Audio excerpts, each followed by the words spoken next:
आपका एक बार फिर बहुत बहुत स्वागत है। मुझे याद नहीं पड़ता कि कभी ऐसा हुआ हो कि सावन के महीने में दो दो बार मन की बात का कार्यक्रम हुआ, लेकिन इस बार ऐसा ही हो रहा है। सावन यानी महाशिव का महीना, उत्सव और उल्लास का महीना। चंद्रयान की सफलता ने उत्सव के इस माहौल को कई गुना बढ़ा दिया है। चंद्रयान को चंद्रमा पर पहुंचे 3 दिन से ज्यादा का समय हो रहा है। ये सफलता इतनी बड़ी है कि इसकी जितनी चर्चा की जाए वो कम है। जब आज आपसे बात कर रहा हूं तो एक पुरानी मेरी कविता की कुछ पंक्तियां याद आ रही हैं। आसमान में सिर उठाकर, घने बादलों को चीरकर, रोशनी का संकल्प ले, अभी तो सूरज उगा है। दृढ़ निश्चय के साथ चलकर, हर मुश्किल को पार कर, घोर अंधेरे को मिटाने, अभी तो सूरज उगा है। आसमान में सर उठाकर, घने बादलों को चीरकर, अभी तो सूरज उगा है। मेरे परिवारजन, 23 अगस्त को भारत ने और भारत के चंद्रयान ने ये साबित कर दिया है कि संकल्प के कुछ सूरज चांद पर भी उगते हैं। मिशन चंद्रयान नए भारत के उस स्पिरिट का प्रतीक बन गया है जो हर हाल में जीतना चाहता है और हर हाल में जीतना जानता भी है।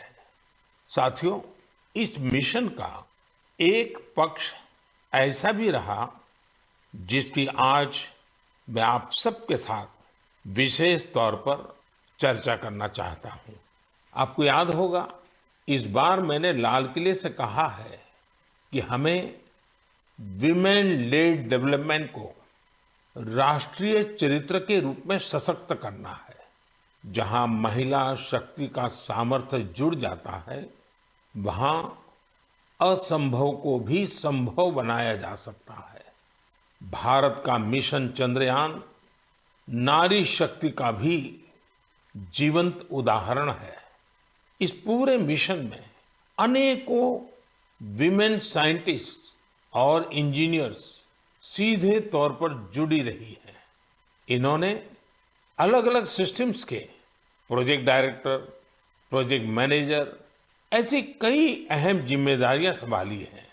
भारत की बेटियां अब अनंत समझे जाने वाले अंतरिक्ष को भी चुनौती दे रही है। किसी देश की बेटियां जब इतनी आकांक्षी हो जाए तो उसे, उस देश को विकसित बनने से भला कौन रोक सकता है। साथियों, हमने इतनी ऊंची उड़ान इसलिए पूरी की है क्योंकि आज हमारे सपने भी बड़े हैं और हमारे प्रयास भी बड़े हैं। चंद्रयान-3 की सफलता में हमारे वैज्ञानिकों के साथ ही दूसरे सेक्टर्स की भी अहम भूमिका रही है। तमाम पार्ट्स और तकनीकी जरूरतों को पूरा करने में कितने ही देशवासियों ने योगदान दिया है। जब सबका प्रयास लगा तो सफलता भी मिली। यही चंद्रयान-3 की सबसे बड़ी सफलता है। मैं कामना करता हूं कि आगे भी हमारा स्पेस सेक्टर सबका प्रयास से ऐसी ही अनगिनत सफलताएं हासिल करेगा। मेरे परिवारजनों, सितंबर का महीना भारत के सामर्थ्य का साक्षी बनने जा रहा है। अगले महीने होने जा रही G20 लीडर समिट के लिए भारत पूरी तरह से तैयार है। इस आयोजन में भाग लेने के लिए 40 देशों के राष्ट्राध्यक्ष और अनेक ग्लोबल ऑर्गेनाइजेशंस राजधानी दिल्ली आ रहे हैं। G20 समिट के इतिहास में ये अब तक की सबसे बड़ी भागीदारी होगी। अपनी प्रेसिडेंसी के दौरान भारत ने G20 को और ज्यादा इंक्लूसिव फोरम बनाया है। भारत के निमंत्रण पर ही अफ्रीकन यूनियन भी G20 से जुड़ी और अफ्रीका के लोगों की आवाज दुनिया के इस अहम प्लेटफॉर्म तक पहुंची। साथियों, पिछले साल बाली में भारत को G20 की अध्यक्षता मिलने के बाद से अब तक इतना कुछ हुआ है जो हमें गर्व से भर देता है। दिल्ली में बड़े बड़े कार्यक्रमों की परंपरा से हटकर हम इसे देश के अलग अलग शहरों में ले गए। देश के 60 शहरों में इससे जुड़ी करीब करीब 200 बैठकों का आयोजन किया गया। G20 डेलीगेट्स जहां भी गए वहां लोगों ने गर्मजोशी से उनका स्वागत किया। ये डेलीगेट्स हमारे देश की डाइवर्सिटी देखकर, हमारी वाइब्रेंट डेमोक्रेसी देखकर बहुत ही प्रभावित हुए। उन्हें ये भी एहसास हुआ कि भारत में कितनी सारी संभावनाएं हैं। साथियों, G20 की हमारी प्रेसिडेंसी पीपल्स प्रेसिडेंसी है, जिसमें जन भागीदारी की भावना सबसे आगे है। G20 के जो 11 एंगेजमेंट ग्रुप्स थे, उनमें एकेडेमिया, सिविल सोसाइटी, युवा, महिलाएं, हमारे सांसद, एंटरप्रेन्योर्स और अर्बन एडमिनिस्ट्रेशन से जुड़े लोगों ने अहम भूमिका निभाई। इसे लेकर देश भर में जो आयोजन हो रहे हैं, उनसे किसी न किसी रूप से 1.5 करोड़ से अधिक लोग जुड़े हैं। जन भागीदारी की हमारी इस कोशिश में एक ही नहीं बल्कि दो विश्व रिकॉर्ड भी बन गए हैं। वाराणसी में हुई G20 क्विज में 800 स्कूलों के 1.25 लाख स्टूडेंट्स की भागीदारी एक नया विश्व रिकॉर्ड बन गया। वहीं लंबानी कारीगरों ने भी कमाल कर दिया। 450 कारीगरों ने करीब 1800 यूनिक पैचेज का आश्चर्यजनक कलेक्शन बनाकर अपने हुनर और क्राफ्ट्समैनशिप का परिचय दिया है। G20 में आए हर प्रतिनिधि हमारे देश की आर्टिस्टिक डाइवर्सिटी को देखकर भी बहुत हैरान हुए। ऐसा ही एक शानदार कार्यक्रम सूरत में आयोजित किया गया। वहां हुए साड़ी वॉकाथॉन में 15 राज्यों की 15,000 महिलाओं ने हिस्सा लिया। इस कार्यक्रम से सूरत की टेक्सटाइल इंडस्ट्री को तो बढ़ावा मिला ही, वोकल फॉर लोकल को भी बल मिला और लोकल के लिए ग्लोबल होने का रास्ता भी बना। श्रीनगर में G20 की बैठक के बाद कश्मीर के पर्यटकों की संख्या में भारी बढ़ोतरी देखी जा रही है। मैं सभी देशवासियों को कहूंगा कि आइए मिलकर G20 के सम्मेलन को सफल बनाएं, देश का मान बढ़ाएं। मेरे परिवारजनों, मन की बात के एपिसोड में हम अपनी युवा पीढ़ी के सामर्थ्य की चर्चा अक्सर करते रहते हैं। आज खेलकूद एक ऐसा क्षेत्र है जहां हमारे युवा निरंतर नई सफलताएं हासिल कर रहे हैं। मैं आज मन की बात में एक ऐसे टूर्नामेंट की बात करूंगा जहां हाल ही में हमारे खिलाड़ियों ने देश का परचम लहराया है। कुछ ही दिनों पहले चीन में वर्ल्ड यूनिवर्सिटी गेम्स हुए थे। इन खेलों में इस बार भारत की बेस्ट एवर परफॉर्मेंस रही है। हमारे खिलाड़ियों ने कुल 26 पदक जीते, जिनमें से 11 गोल्ड मेडल थे। आपको ये जानकर अच्छा लगेगा कि 1959 से लेकर अब तक जितने वर्ल्ड यूनिवर्सिटी गेम्स हुए हैं, उनमें जीते सभी मेडल्स को जोड़ दें तो भी ये संख्या 18 तक ही पहुंचती है। इतने दशकों में सिर्फ 18, जबकि इस बार हमारे खिलाड़ियों ने 26 मेडल जीत लिए। इसलिए वर्ल्ड यूनिवर्सिटी गेम्स में मेडल जीतने वाले कुछ युवा खिलाड़ी, विद्यार्थी इस समय फोन लाइन पर मेरे साथ जुड़े हुए हैं। मैं सबसे पहले इनके बारे में आपको बता दूं। यूपी की रहने वाली प्रगति ने आर्चरी में मेडल जीता है। असम के रहने वाले अम्लान ने एथलेटिक्स में मेडल जीता है। यूपी की रहने वाली प्रियंका ने रेस वॉक में मेडल जीता है। महाराष्ट्र के रहने वाली अभिदन्या ने शूटिंग में मेडल जीता है। मेरे प्यारे युवा खिलाड़ियों, नमस्कार। नमस्ते सर। मुझे आपसे बात करके बहुत अच्छा लग रहा है। मैं सबसे पहले भारत की यूनिवर्सिटीज में से सिलेक्ट की गई टीम, आप लोगों ने जो भारत का नाम रोशन किया है, इसलिए मैं आप सबको बधाई देता हूं। आपने वर्ल्ड यूनिवर्सिटी गेम्स में अपने प्रदर्शन से हर देशवासी का सिर गर्व से ऊंचा कर दिया है। तो सबसे पहले तो मैं आपको बहुत बहुत बधाई देता हूं। प्रगति, मैं इस बातचीत की शुरुआत आपसे कर रहा हूं। आप सबसे पहले मुझे बताइए कि 2 मेडल जीतने के बाद आप जब यहाँ से गई, तब ये सोचा था क्या, और इतना बड़ा विजय प्राप्त किया तो महसूस क्या हो रहा है? तो बहुत प्राउड फील कर रही थी मैं। मुझे इतना अच्छा लग रहा था कि मैं अपने देश का झंडा इतना ऊंचा लहरा के आई हूँ कि एक बार तो ठीक है गोल्ड फाइट में पहुंचे थे, उसको लूज किया था तो रिग्रेट हो रहा था, पर दूसरी बार यही था दिमाग में कि अब कुछ हो जाए, ये इसको नीचे नहीं जाने देना है, इसको हर हाल में सबसे ऊंचा लहरा के ही आना है। जब हम फाइट को लास्ट में जीते थे तो वहीं पोडियम पे हम लोग ने बहुत अच्छे से सेलिब्रेट किया था। वो मोमेंट बहुत अच्छा था। इतना प्राउड फील हो रहा था कि मतलब हिसाब नहीं था उसका। प्रगति, आपको तो फिजिकली बहुत बड़े प्रॉब्लम आए थे, उसमें से आप उभर करके आई। ये अपने आप में देश के नौजवानों के लिए बड़ा इंस्पायरिंग है। क्या हुआ था आपको? सर 5 मई 2020 में मुझे सर ब्रेन हैमरेज हुआ था। मैं वेंटिलेटर पे थी।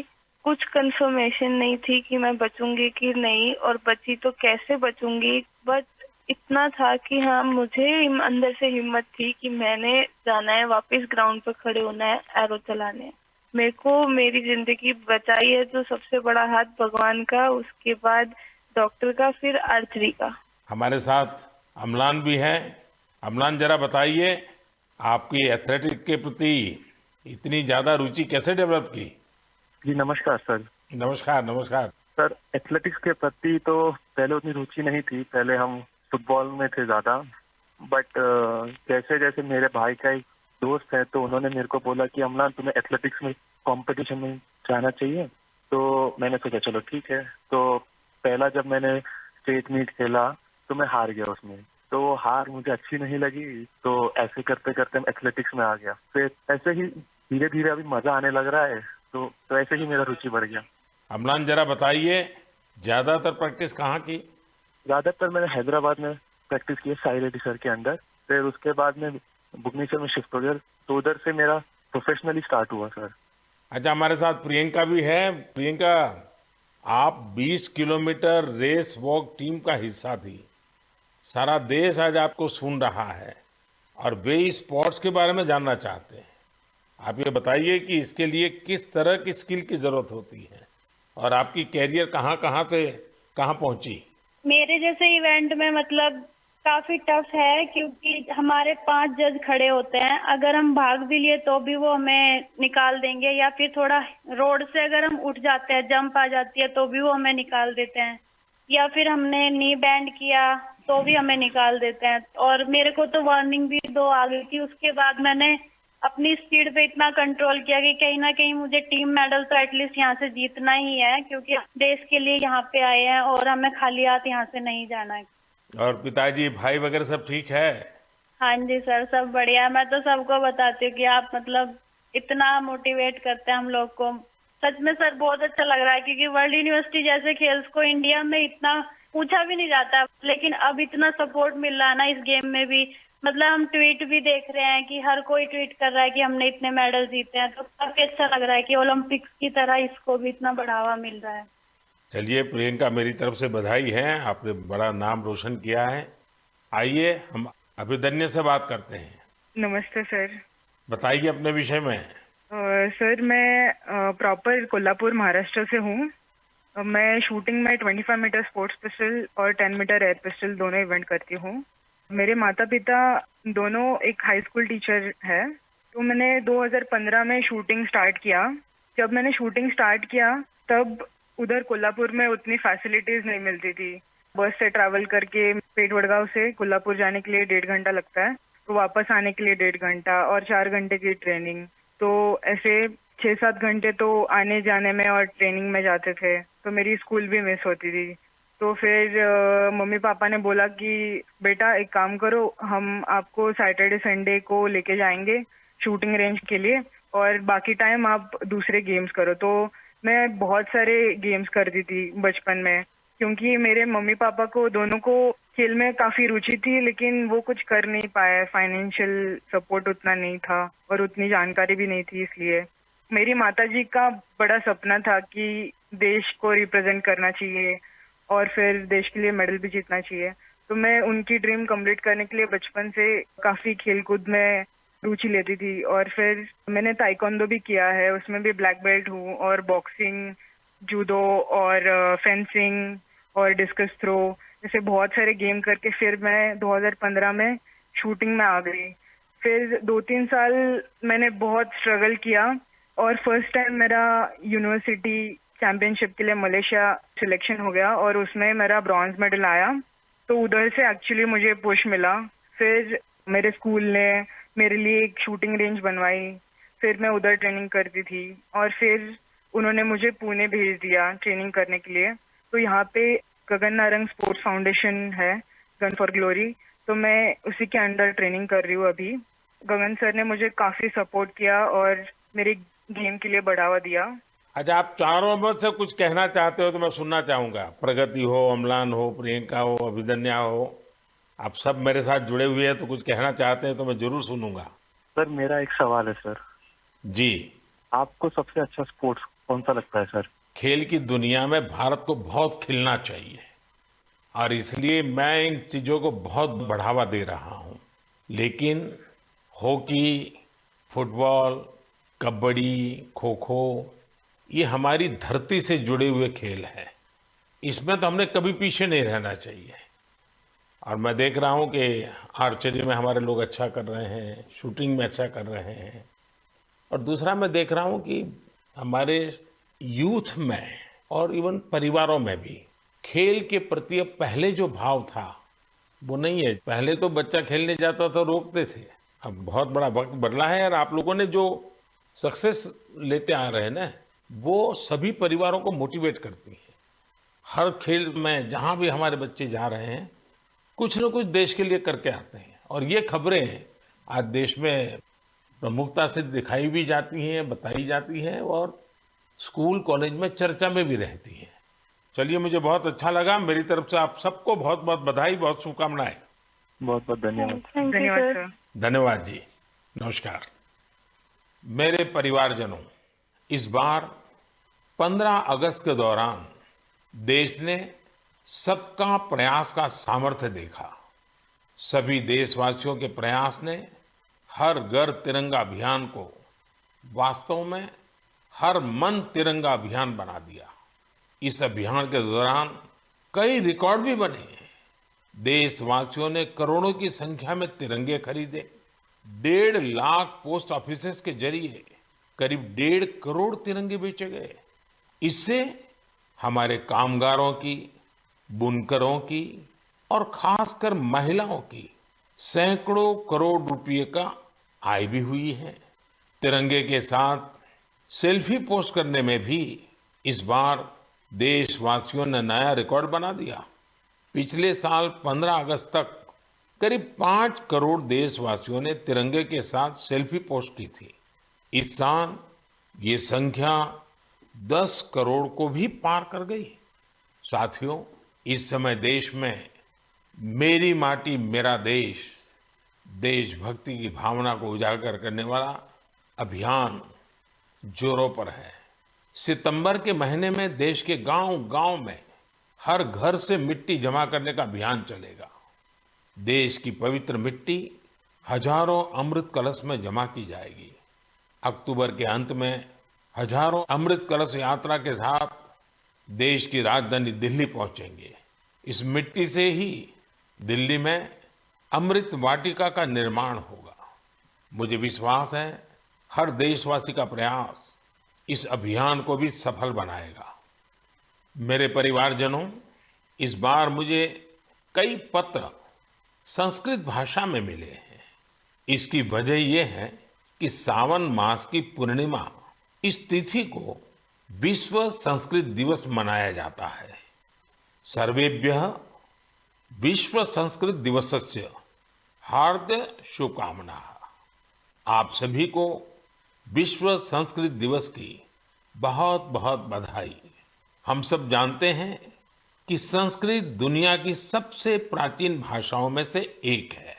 इसे कई आधुनिक भाषाओं की जननी भी कहा जाता है। संस्कृत अपनी प्राचीनता के साथ साथ अपनी वैज्ञानिकता और व्याकरण के लिए भी जानी जाती है। भारत का कितना ही प्राचीन ज्ञान हजारों वर्षों तक संस्कृत भाषा में ही संरक्षित किया गया है।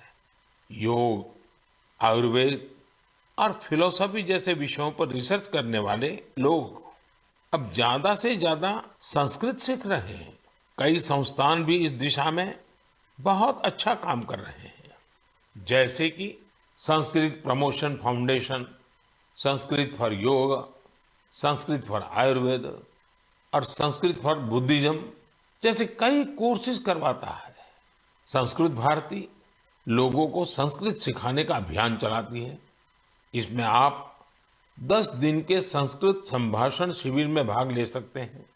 मुझे खुशी है कि आज लोगों में संस्कृत को लेकर जागरूकता और गर्व का भाव बढ़ा है।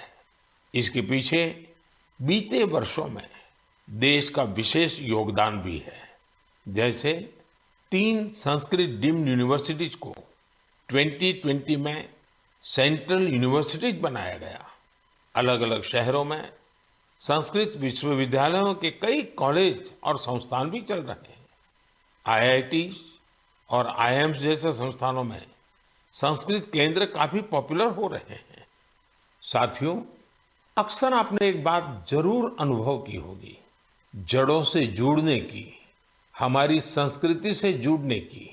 हमारी परंपरा का बहुत बड़ा सशक्त माध्यम होती है हमारी मातृभाषा। जब हम अपनी मातृभाषा से जुड़ते हैं तो हम सहज रूप से अपनी संस्कृति से जुड़ जाते हैं, अपने संस्कारों से जुड़ जाते हैं, अपनी परंपरा से जुड़ जाते हैं, अपने चीर पुरातन भव्य वैभव से जुड़ जाते हैं। ऐसे ही भारत की एक और मातृभाषा है, गौरवशाली तेलुगु भाषा। 29 अगस्त तेलुगु दिवस मनाया जाएगा।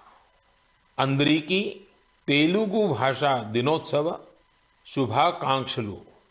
आप सभी को तेलुगु दिवस की बहुत बहुत बधाई।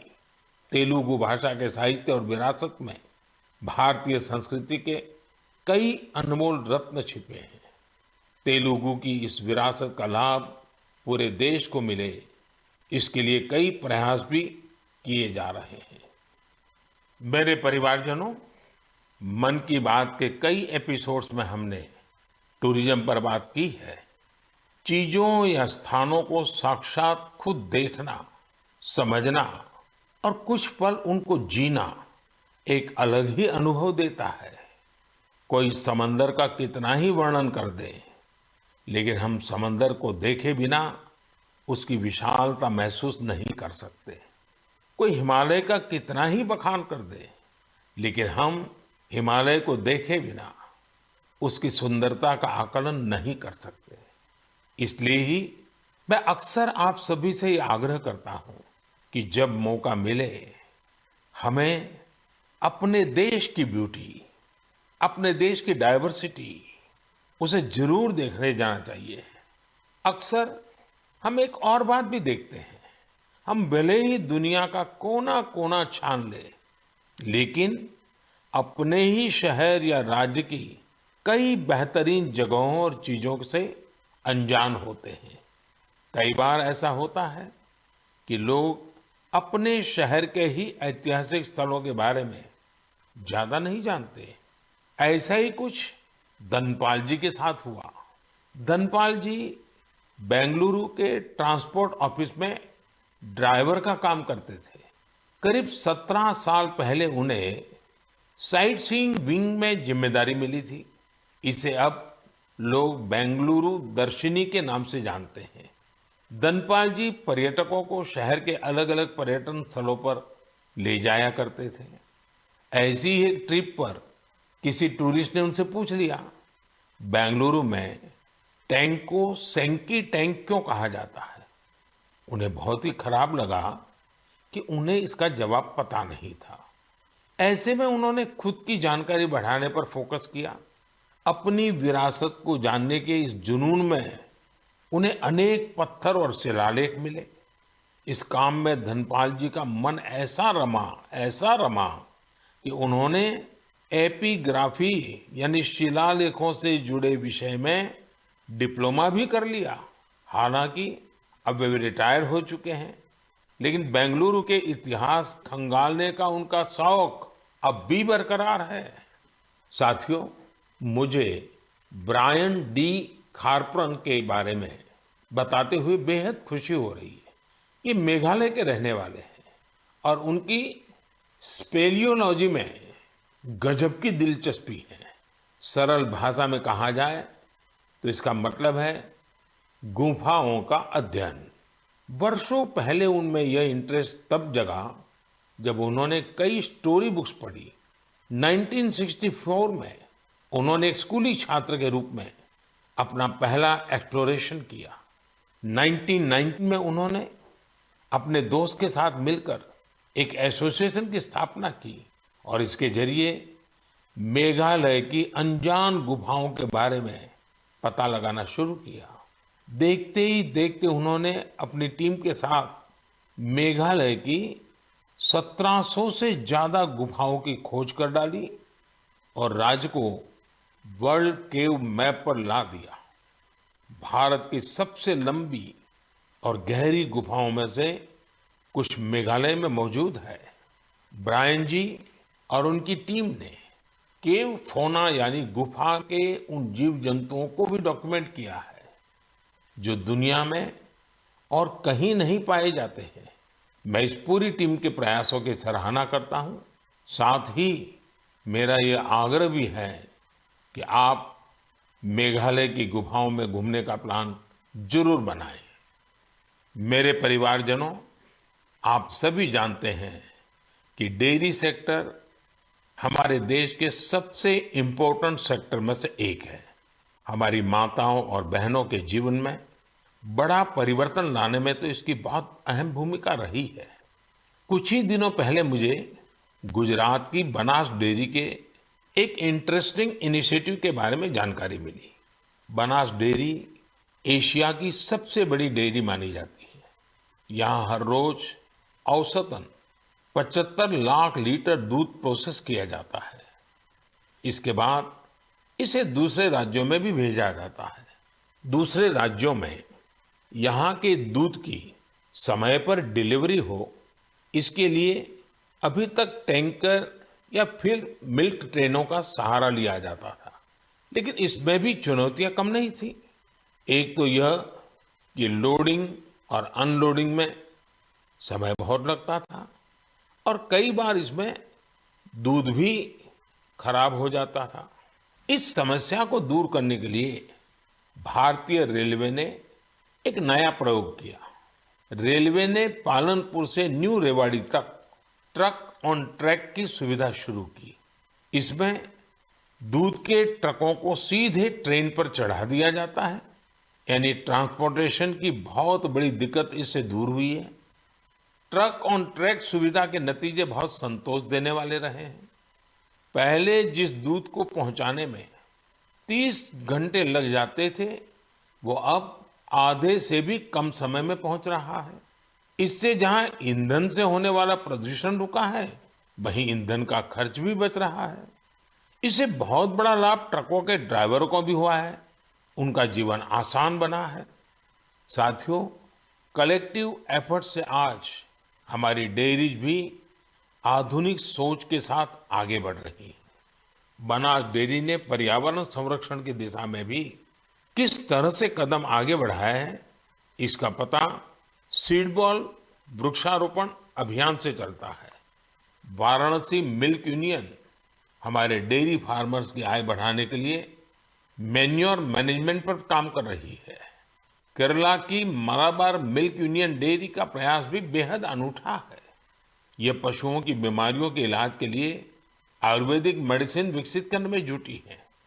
साथियों, आज ऐसे बहुत से लोग हैं जो डेयरी को अपनाकर इसे डाइवर्सिफाई कर रहे हैं। राजस्थान के कोटा में डेयरी फार्म चला रहे अमनप्रीत सिंह के बारे में भी आपको जरूर जानना चाहिए। उन्होंने डेयरी के साथ बायोगैस पर भी फोकस किया और 2 बायोगैस प्लांट लगाए। इससे बिजली पर होने वाला उनका खर्च करीब 70% कम हुआ है।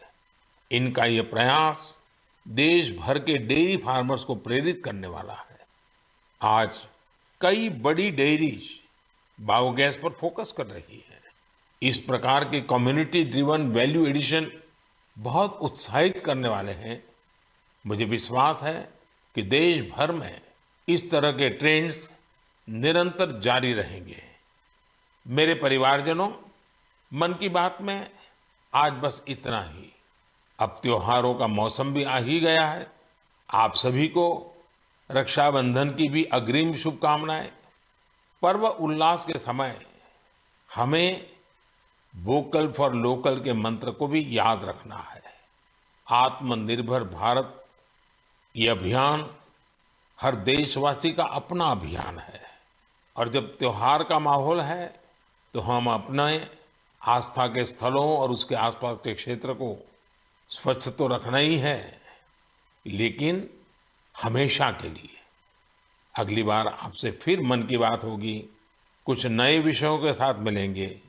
हम देशवासियों के कुछ नए प्रयासों की, उनकी सफलता की जी भर करके चर्चा करेंगे। तब तक के लिए मुझे विदा दीजिए। बहुत बहुत धन्यवाद।